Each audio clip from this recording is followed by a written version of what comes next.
धाकी धागे ना धागा ते नागे ना ता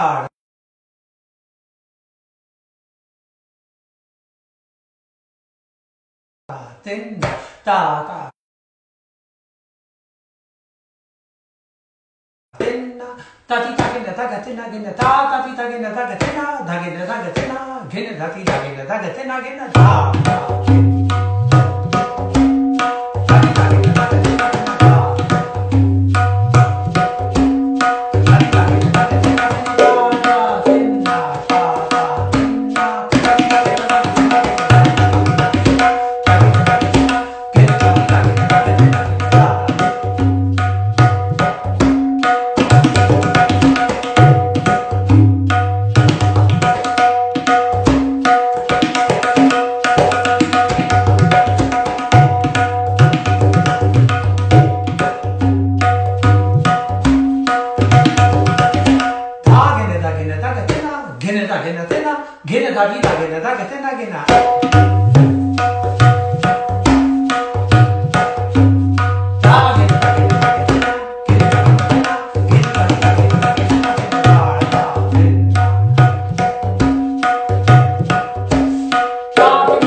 playing a little bit before we get going.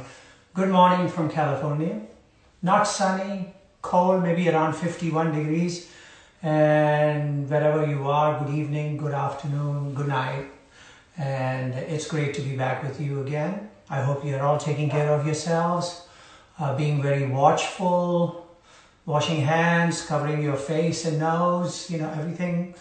Just look after. It doesn't matter who's got the virus, and who's near you, who's got the virus, as long as you take all the precautions that are required and are suggested by the medical teams, you should be fine. So keep that in mind and be very vigilant in your approach to sanitization and hygiene. Okay, so here we are. I wonder if there's a question or something to start with. Sure, let's see.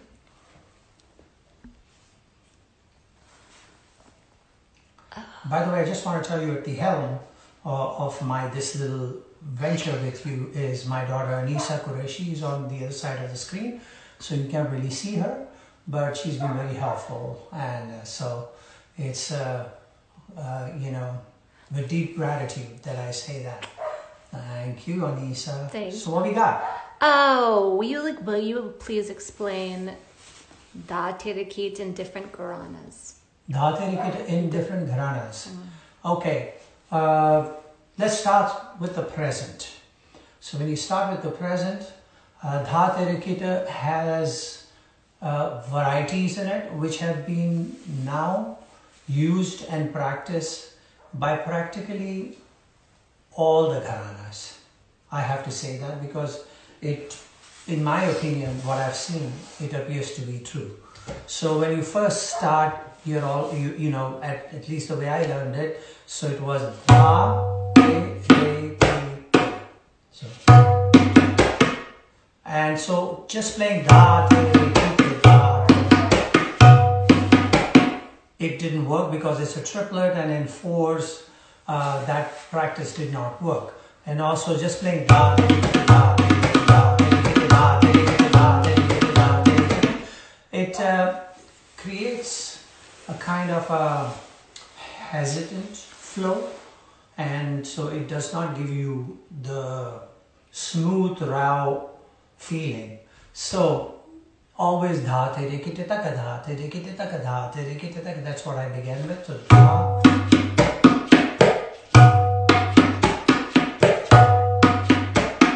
It seems like a little bit of a contradiction there, because the smoothness should be hampered by the fact that the taka and dha coming after that are all both on the same finger.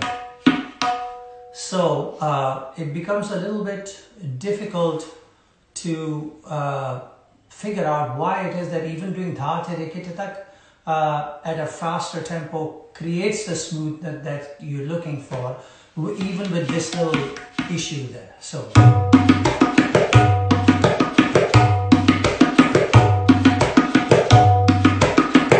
dha te re ki te taka, dha te re ki te taka, as prescribed. But once you start playing faster, the ka, dha te re ki te taka, becomes ga, so that you can very easily transit into dha coming up. So dha te re ki te taka becomes dha te re ki te ta ga. So dha te re ki te ta ga dha, te re ki te ta ga dha, te re ki te ta ga dha. And that may explain this ga and dha with the ga in between there, giving enough time to be able to bring it back. So dha te re ki te ta ga dha.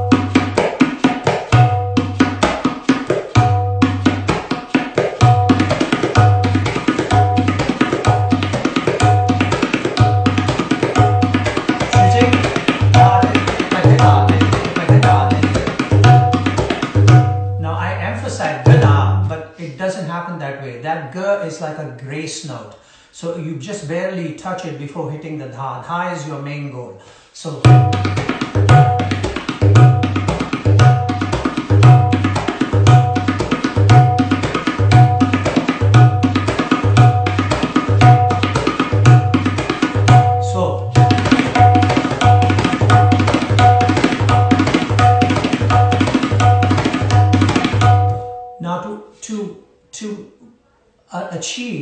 a smooth flow, may get you to a certain point like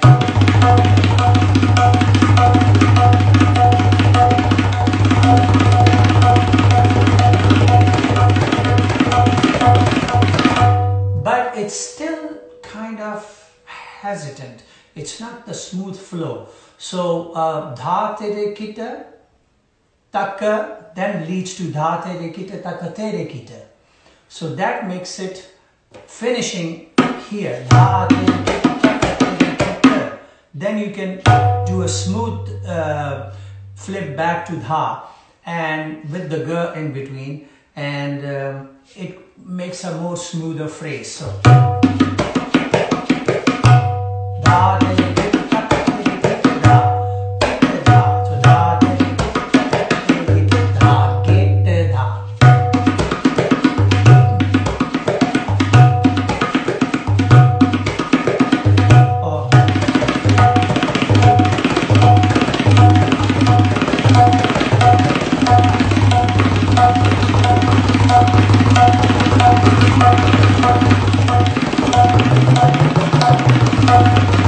So you can achieve a more Rela-like, Ra-like feel there.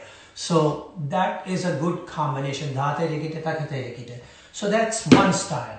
Then I noticed that at times, in order to do this therapy as I've been doing and make a more smoother flow out of it for myself, I felt I needed to finish with this. It somehow gave me a more solid base to come back to dha. If I went dha tere kita taka tere kita, then to play dha I had to do a couple of things. Move the middle finger up, make sure this is in the right place, and do that. But if I did dha tere kita taka tere kita, I can already place this in the place where it needs to be for dha. So that makes for economy of movement and easier flow of things.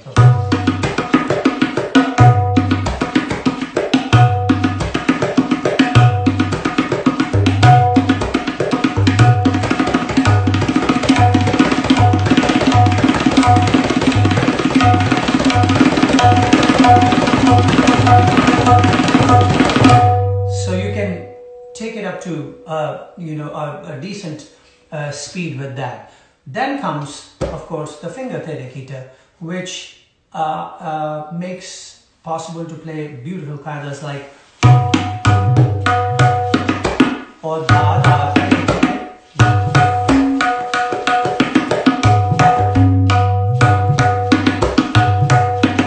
So middle, index, key, ring finger.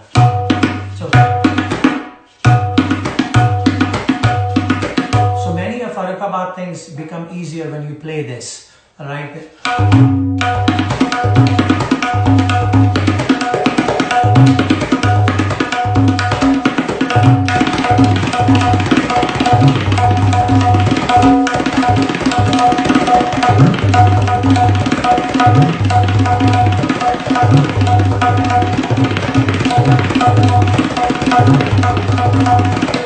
So that frees up your fingers to be able to not only do tere kita but dhina tere kita, what I call ne, dhine tere kita. That becomes easier. So then that other Farukhabad qaida that I played a couple of weeks ago, which was this.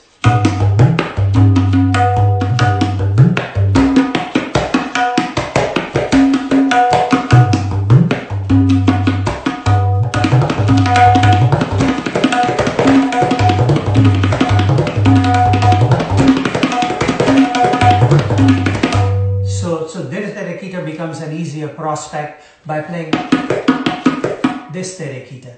And of course, there are people who play a combination of these two things. So like for instance, dati dagena datrik, dati dagate nagena, to provide a little dynamic into tere kita, you can be going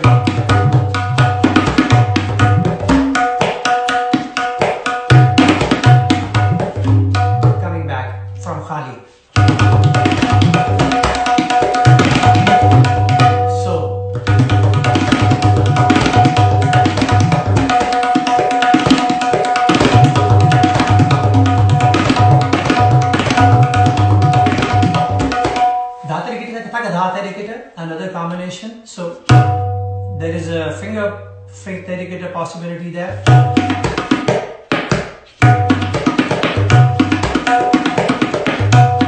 So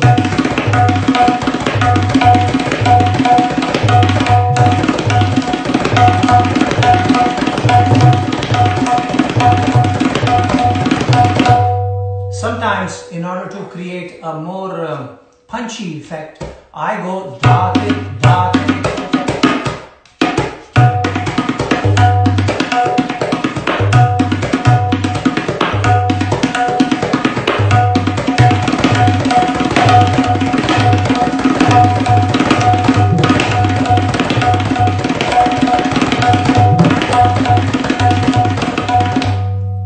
So the combination of these two is also available.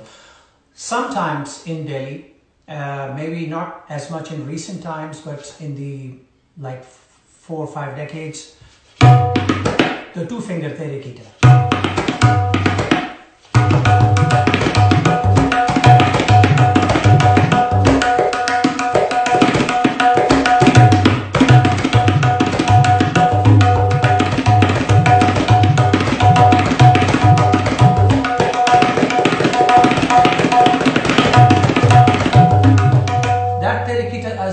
A little bit of a hindrance when you want to have a smooth terekita vistars going, but it's a challenge to be able to play it. So those three, in my opinions, are there, and you can combine them as and when it is convenient for being able to play combinations of phrases.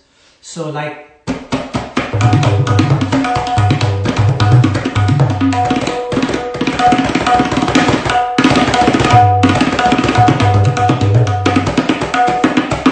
it's a combination. Yeah.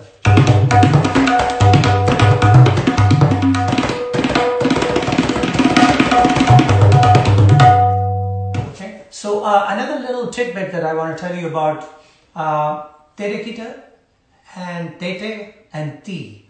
I was once, I must have told you that Ustad Zakir Hussain Sahib used to come and stay at our home every now and then. And I would watch him practice after I came back from school, and he would religiously practice every day, even at the age of like 80 something. It was his routine to do that. So one of the times I remember I went to a concert with him. He was playing a small private gathering, and he was playing Dhati da, dhati ginati nagina dhati da. And I don't know, maybe it was his whim at that moment that he said that he wanted to create a difference between ti and tete and terekete. So he didn't want to go because the same as, so the difference does not come through. So this is terekete or tete and ti. So separation, he achieved that separation, I guess on that day and maybe on other days too, I'm not sure. But he did by putting the T on the top edge of the siahi. So more like a T as opposed to, so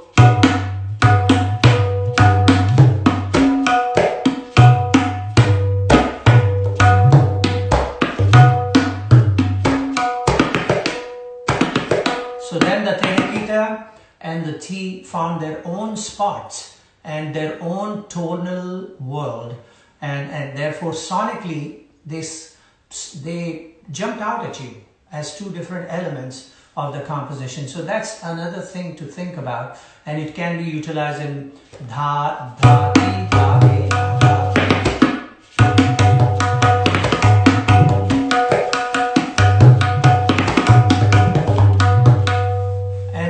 Sometimes I used to see my father also use this kind of T when he played the simple kind of like daga dhati dhagena tina, dhati dhagena tina gena, daga dhati dhagena tina gena, daga dhati dhagena, so T.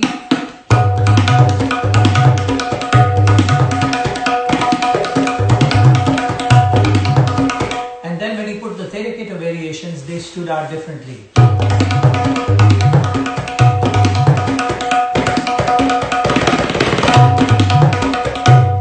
So T and Tere Kita difference. So think about that when you know the time is there. So Tere Kita combinations and so on as it be at what should I say at your convenience. I'm not going to ask you to adhere to, and this is maybe sacrilege, to whatever your teacher has taught you from the beginning about certain compositions. But believe me, when you get to a top speed level, there are adjustments that become necessary. And so if those adjustments have to be made to maintain the flow of thing and still be able to project the sound that the composition is requiring you to do, then by all means adjust. Okay, any other, oh, I'm feeling hot, so I'm going to take this acid jazz thing off. One time I think I wore a purplish tabla sweatshirt. Today is a red one. So yeah. All right. I remember once Ranjit Barud Bhai did a TV commercial, "Give me red," and it was about some soda drink. But, so here's red. Any other question? Tips for accompanying classical musicians. Accompanying classical musician. I wish I had a classical musician instrumentalist to talk to who could help me accomplish that. Then it would have probably been a better thing. Well, maybe he'll call in a second. So anyway, so accompanying classical musician. You cannot do one playbook for accompanying classical musicians. So one playbook is definitely not enough. So you've got to have different ideas. My father, he taught me everything I know about tabla.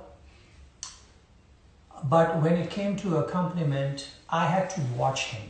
I had to go to all the concerts. I had to sit either on this side of him or this side of him and listen to him, watch his face, and see how he gauged with the main artist what was coming at him and how he was supposed to react to it, and then what kind of phrases and patterns he needed to be able to react.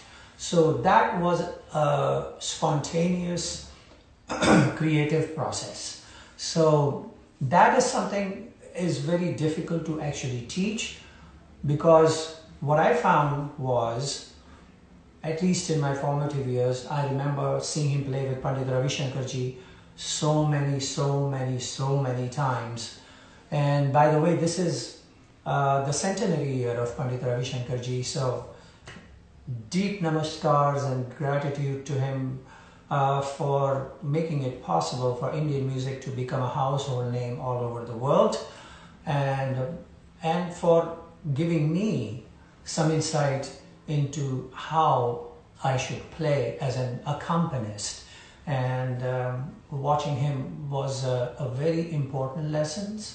Playing with him, and of course another great maestro whose birthday was a couple of days ago, Ustad Zakir Hussain Sahab, his 98th. These two giants were really instrumental in giving me a foundation as an accompanist. And then there were others like Pandit Shiv Kumar Sharma, Pandit Hari Prasad Chaurasia, who were also instrumental in being able to not only take that foundation, but then bring it to them and hone my skill with that. I just heard something. What did I hear? I heard something? Yeah. We're waiting for someone's trying to join us. Somebody's trying to. Who is it? Oh my god. Hello. It looks like a Niladra. Looks like a Niladra. Hello. Oh, hey, Neilji. How are you? I could be better, but then it's great to see you. You're just starting your breakfast, right? He has that hat. You look great. How are you, Anissa? Time for for you to call me. Thanks for calling. And my pronouns to your dad and your mom and Thank you. you Thank you so much. and the beautiful, you know, Thank you. Thank you so everybody, much. everybody. And Q just recently had her birthday. Q is, by the way, Neil's daughter. So, Thank you. happy birthday to her too. So, what are you Thank you. doing at this time of the evening over there in Mumbai? Are you, by the way, practicing social distancing and all that stuff? I think the only thing we are practicing a lot is social media, apart from social distancing. Oh, well, that's great. That's I'm like that. But you know, be watchful, be careful. You know, yeah. I mean, I know that in India they have been saying that you know it's really bad in America, but Mm-hmm. I think it's bad in America in certain places. That's right. In California, it seems to be pretty, Yeah. like neck and neck as in terms to be under control and already, conquered. Mm-hmm. Right. We seem to be doing all right, and so that's a relief. And I hope you guys are watching because it's very important that in India with so much closeness and everybody's Oh in yeah. close proximity that and that you can't really even think about going to shops and stuff and know what's going on. So always a mask, and if you have some kind of rubber gloves, by all means wear those. Right. And as soon as you come home, take off those clothes, not in public, Yeah. but take off those clothes, put them in the wash, and take a shower, wipe, and everything. So it's very important that you maintain that. So it's great to welcome you in our Thank you so neighborhood. much. There's a lot It's a of people privilege. involved here in this conversation. So the question came up, and this is so really again serendipity or whatever you want to call it that you called. Mm-hmm. Tell us about what you look for in a tabla player or a drummer or or mridangam player or anybody who because now the this whole accompaniment thing for Mm-hmm. instrumentalists has actually expanded. So there are Yeah. many different percussionists who you call upon to be able to play with you. Mm-hmm. And so what do you look for, say, let's start with a mridangam player. Uh, some mridangam player made a joke just recently on one Yeah. of the I saying, did see that. I'm going to He, do a flute cover, flute cover. Yeah. and promptly held up a flute cover. I think that was the fastest Yes, and cover I was that you could about ever to do. step into the screen and slap the daylights out of him. But anyway, But so he's known for this accompaniment humor. by a mridangam, and then tell us about accompaniment by tabla, of course. Your view, Uh, and I mean, don't try to cater to me sitting here. Just there are many tabla students and stuff who are listening, so go for it. well, thank you so much for allowing me to do this. And well, with the mridangam player, uh, it's tricky in the sense that because the school that they is so, if I may say, it's so specific, it's so targeted that sometimes you have to really be in the pocket where the person is wanting you to be, rather than you wanting to maneuver and kind of keep it a little floaty, because they are at it almost. It's like a metronome, and I guess they're so perfect with their. It's not that the North Indian styles. It's got a very. That's the reason you see a lot of people in the audience in the south of India. They have the tali on because they are in sync. Almost everybody is in sync with that, the layer of that mridangam artist. And whereas with the tabla player, you have that little, I guess, the familiarity and the the little bit of the way the tradition is of playing the vilambit. And the vilambit has so many different layers, and slowly going into the madhya layer and to the, so the nuance is much more, it's not that, it's a little poetic, I guess. And it's a little flowy. It can go up, it can come down, it can, it depends on the matter you're playing. You kind of stretch the layer. And so, I mean, it's great to have that experience, to be playing with both. And sometimes when you have both tabla and mridangam together, then you are basically, the best thing to do is hear more and play less. But okay, I watched my father accompany Pandit Ravi Shankar Ji, and so there was a process that they put into play. And the process was that in the Vilambit Gat, or any Gat that Panditji played, he would do his Vistar, his Badhan. Yeah. And there would be the last 5 or 6 beats of the rhythm cycle, where my father would have to sort of put a Rogan Josh, like a whole concise history of what just happened, and then just play that and finish it on the sound. So that, I mean, many tabla players or audiences might feel was just like a mukra he was playing, but the people in the know would see that there was a very special acknowledgement and interaction of what Raviji had just done, and how he just brought it into completion to the sum. So what happened? So he did not play very long when his turns came, maybe a cycle, maybe 2 cycles, at the most 3. But Raviji compensated for that by, in the middle of the concert, putting his sitar down and allowing him to play a solo. And keeping tal for him to play a solo. So that was one style of accompaniment and playing. When I was playing with Raviji, that was easy to follow because I watched it from my very childhood. But when I started playing with people like Ustad Ali Akbar Khan Sahab or Pandit and Ustad Vilayat Khan Sahab, it was a whole different thing, because there was an interesting give and take, in a sense that Ali Akbar Khan Sahab allowed the tabla player to play more often. He would do his thing and maybe a couple of things, and then let the tabla player play. And there was no bar on how many bars, how many cycles, how many, avartans the tabla player had. That's okay by Ali Akbar Khan Sahab. Vilayat Khan Sahab, on the other hand, was a different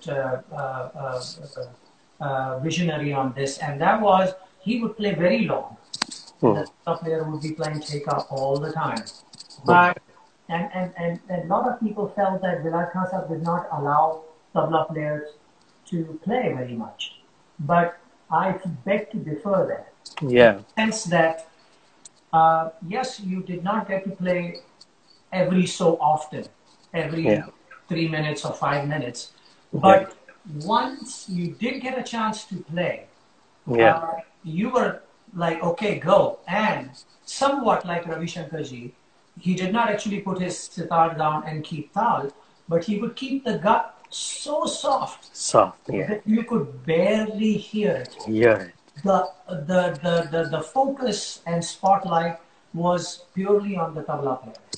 True. So the tabla player played, and he didn't have to play hard, because nobody was playing hard there. It was very soft.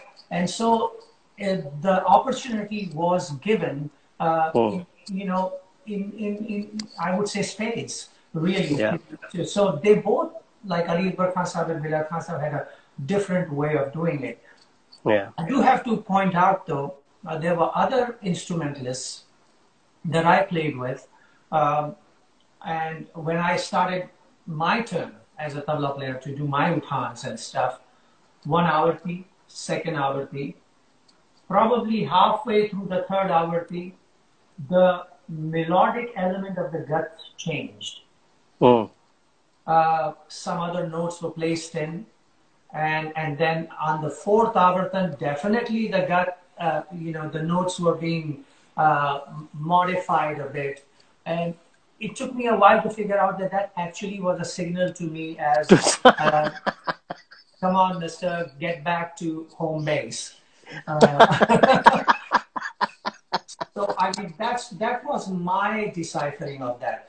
But Yeah. maybe you should tell us if that's something that does happen, and if you have seen sitarias practice it, if you practice it to a certain degree, or is it just like you just want to provide a variated version of the gut just to be able to break the monotony and don't sound like a lehra player? What is it? Well, even before I tell you what my thinking on this is, I have to mention that amongst the numerous concerts that you have played with Ustad Zakir Khan Sahab, that one concert I remember as a kid at Suburban Music Circle, or one of these old music circles, and it was at least a 4-hour concert. And for some reason, Khan Sahab broke the strings, if I kind of remember, at least a good 8 to 10 times in that whole 4-hour concert. Mm-hmm. And each time he would break the string, you would start playing. And at that layer that was there, at that given point of whatever the improvisation was going on, and you would play, and by the time he was tuning, which you were already hearing, and by the time he came to the correct pitch of the string, you all finished it correctly. Just, I mean, it couldn't have been more right with the TI right there. And it was just like you never felt that there was a break. And this is something which I think many of us musicians, growing up musicians, have experienced this amongst the many magical things that we have experienced watching you and hearing you play. And so I think the best person. At the point that the tabla player should be a good listener. Well, what a tabla player should be. The best person to answer is the person on the first half of the screen. The rest of the people down here should just be listening to, because it's you who has changed how music has to be played, listened to. Don't worry, I will accept your call again another time. It's not a problem. But I mean, there are many tabla players there, and I can tell them. But coming from you, it would hold weight and solidity if you were to tell them what it is that you look for in the tabla player. It would really help them a lot. So and I know it will help me a lot too. So oh, please. So I mean, I think if I to the point. Well, I think if there's just one small thing that every instrumentalist, vocalist, musician has a particular layer, has a particular tempo he or she plays the music in. And if the accompanying artist understands that tempo, I mean, not necessarily whether it is supposed to be that way or not supposed to be that way. If that person is gelling with that tempo of that artist, I think, and that happens when you are actually listening to him or her, what that person is saying in which aspect and in which layer. So I think apart from, because everybody's layer is different, and everybody's, in fact, there are instances when people learn the composition from a guru, and when they are playing it, they also have a slight difference in the layer, and they have a slight difference even in while playing the composition. So that is, I think, what would be wonderful if that aspect is looked into. To add to that, what I want to say is I don't believe that long chakradar three highs. Well, you keep cutting off a little bit, so I just want to say that I don't believe that long chakradar three highs are necessary in accompaniment at all. A lot of tabla players, young tabla players should know that it's nice if you play little utans and things and then finish with a a T-high that just kind of is a ribbon time. It shouldn't be the whole complete box. Right. It should be a ribbon time. So, Right. and it should have elements of what the instrumentalist has just done. Yeah. It should just a basic thing. If an instrumentalist has done a Tishra thing, over Chatushra, then you must start that way. You should work that way. And you don't have to play like a chakradar long T-high to finish it, but a little, exclamation point at the end is just I like the challenge of being able to finish my T-highs at the point of where the mukra of the gut has to be picked up. And Oh yeah. that I enjoy very much doing, and I know it's something that is practiced a lot in South India as well. But it comes from the Dhrupad tradition, North India, where the Pakhavachi had to be aware of what the Dhrupad was. Now those Dhrupads were long. They had words, shlokas. So when they were sung, say in Dhamar or in Chautal, they would go on for 4, 5, 6 avartan. And the Pakhavaji had to be able to play through that and design his T-high in a way that when the Drupad finished, the T-high came to the point where the mukra of the Drupad was taken up. And so that kind of identified a Pakhavaji of note, of great ability. And so that's something that I also look for. By the way, Neil Bhai, do you have your sitar there? Yes, I have. It's right here with me. Oh my God. I don't know if latency would work in this situation or not. Yeah. Would you play a little bit and maybe I can play along with you, even though my tabla is like not tuned in D. What pitch are you in? Today I'm D for dumb. So I will try to tune to your Pancham or something like that. Okay. And I want to be able to Want me to flip it?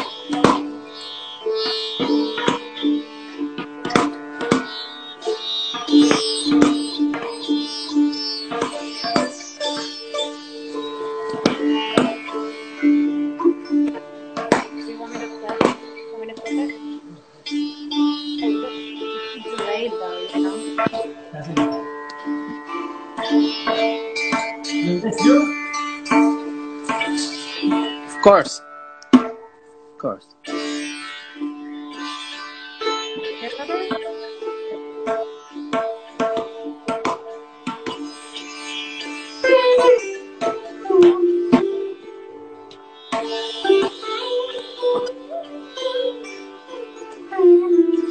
Yeah, left-handed sitar player.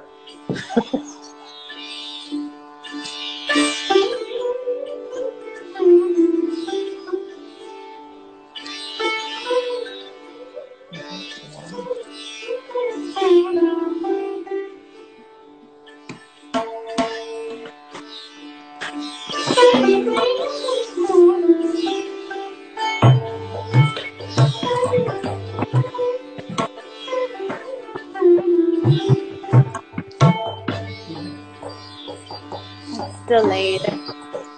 Yeah, the latency is Yeah, also I'm not hearing you very well, but let's try it. Don't look at me, just listen.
There's